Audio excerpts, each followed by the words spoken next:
things, right? It was just natural for me because it was just what I loved. So I didn't feel like Spanish was this thing I had to go and achieve. It just became part of my life, even to the point where my family would joke and say, Tamara thinks she's Spanish, whatever that means, but whatever. You got to ignore the haters. But I had that natural connection. So it wasn't so hard to be consistent because I would go out dancing like every weekend.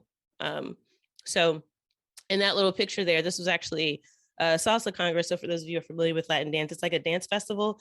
And this was actually the first time I did a performance on a stage. Wow. And I'm not a professional dancer. So it was a student, we called it a student dance team, but it was still a lot of fun. And that was our little crew there. And we all performed this routine. It was a salsa routine. It was more like a mambo. So it was a lot of fun. But this was just my life. So it wasn't like I'm trying to like learn Spanish. It was just something that I did. And number 4 is commitment. So like I mentioned in Andrea's story, she had to commit to speaking Spanish every week. So one thing that you can do to really get in touch with your level of commitment is to really think about your why. What is your personal reason for wanting to reach fluency? For me, I just made a determination that I was just this was a goal. I was hard headed. I was like, I'm just going to do this. I don't care what obstacles come. I don't care what people say. I don't care if I screw it up 100 times. I'm just going to do it. This is what I'm doing. So you just kind of have to claim it. Like, look, 2022 is going to be my year. If you don't, trust me, it's so easy for other things to get in the way. So easy. So you just have to make that commitment. And that will help you stay consistent throughout the year. Brittany she was one of our founding members, actually.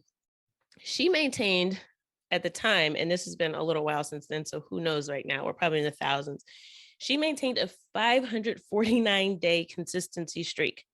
And what that looked like for her was she said, okay, every day I'm going to do something in Spanish. If I'm going to start with one of my courses, she had our Learn Spanish with Music course at the beginning. She was like, okay, every day I'm going to do some of that, even if it's just a few minutes. And she started having conversations in Spanish. And it really just became something that was addictive. She did want to break the streak. So she would do something every single day. And that picture there is actually, she had won a trip. In the before times, we used to do a lot more travel with our group. And she actually won a trip to Puerto Rico. That's her with her friend in Puerto Rico at El Morro. You can kind of see the fort in the background. And she's had a great time. She was in Puerto Rico talking to people, hanging out, having a wonderful time. But it started with her being consistent. So I really love her story because it was just one of those things where when you start to kind of make that progress, you don't want to break the chain. And the last thing is community. If you don't have a community around you, it's going to be very difficult to get fluent. Like I mentioned before, if you really want to be consistent, having that support, if you're that loner, right? And even if you're an introvert, and I know people think that, oh gosh, but I don't want to talk to people all the time. It is hard, right? But a lot of times, if you're an introvert, you're probably better with small groups and more one-on-one interactions, even though those can still be draining, right? It's like, oh my gosh, I just had a 20-minute conversation, or even just because it's in a different language, right? Your brain needs a break. But like without that connection, without that community, it's going to be difficult for you to get to where you want to go because it's so easy for other things to get in the way. So find a group of other committed language learners to keep you motivated, not just other Spanish speakers. So when I say community, I don't mean a Latino community because those people already speak Spanish. And if they're bilingual, even worse for you, because guess what? You guys are probably going to start speaking Spanglish. Or if you forget a word in Spanish, they'll tell you in English and you'll keep it moving and you'll feel like, yeah, I had a conversation.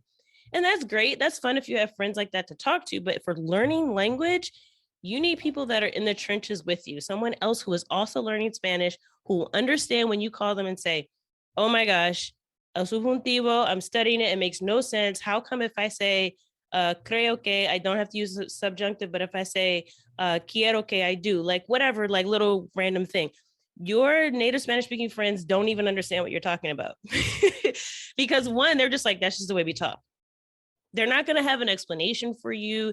They're not going to be like, oh, yeah, I get it. And the best they might do is like, oh, yeah, I get it because I learned English and that was kind of hard. But it's not the same.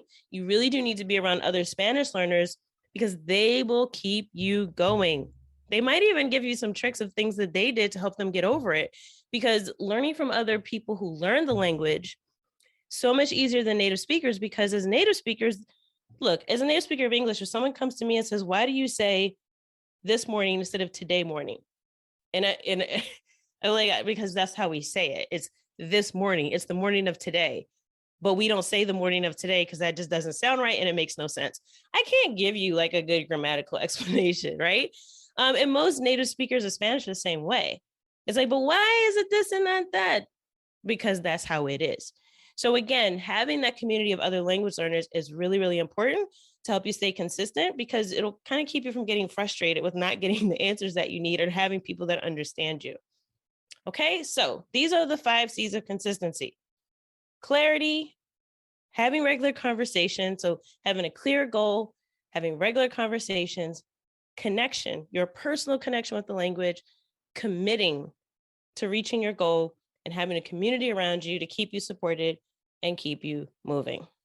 Okay, so if out of all of these, what is the one thing that you feel like that you might be lacking or that you really want to work on for 2022? Now, again, you need all of them, but some of you might feel like, okay, well, I kind of have, I've got my commitment, right? I want to do it, but maybe I need to have more conversation, or maybe I really need to figure out what is my personal connection. So which one is it for you? Which one of these 5 C's do you want to work on in 2022? What do you really need to put the most emphasis on?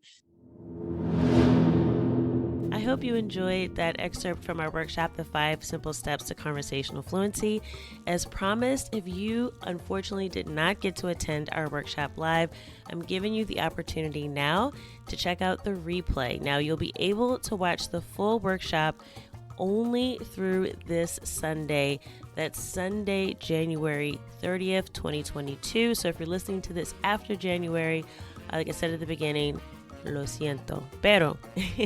But if you are listening to this in January, you still have an opportunity to catch the full presentation, and we're opening this up absolutely free this week only, the 5 Simple Steps to Conversational Fluency. By the end of this workshop, you will have absolutely everything you need to set an effective goal to reach conversational fluency in 2022. To get access to the replay right now, go to SpanishConsalsa.com/fluency2022. Again, that's SpanishConsalsa.com/fluency2022. So make sure you take the time to check that out before the replay comes down this Sunday. So I hope again that you enjoyed this episode, that you will check out the workshop, and as always, that something you heard in this episode of the podcast has helped you go at least one step closer from Spanish beginner to bilingual. Hasta la próxima.